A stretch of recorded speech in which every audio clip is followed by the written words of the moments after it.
Gail Gifford, the Chief Executive Officer of Montana Food Bank Network. All right, hunting season is upon us here, and I know that you folks at the Montana Food Bank Network have a special relationship with hunters. Can you tell me about it?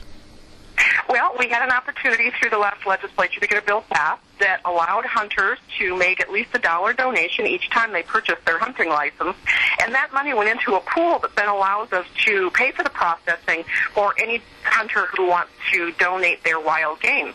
And that, in turn, then gets distributed out to all the partner agencies throughout the state that'll go to people in need. All right, and can you tell me, in the Missoula area, are there any processors that are participating with you in this?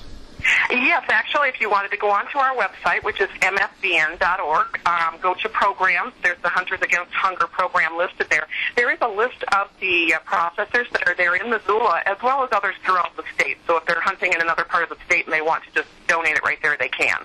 Now, well, what kind of difference does this program make to your organization and to food banks across the state?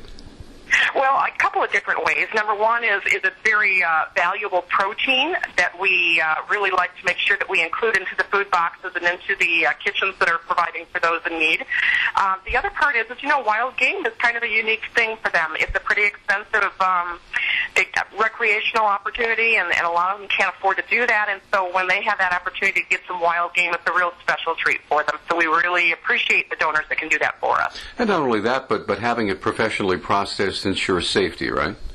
Absolutely. And all of the food banks throughout the state cannot accept wild game unless it is processed by a licensed processor. So it's very, very important that they do it that way.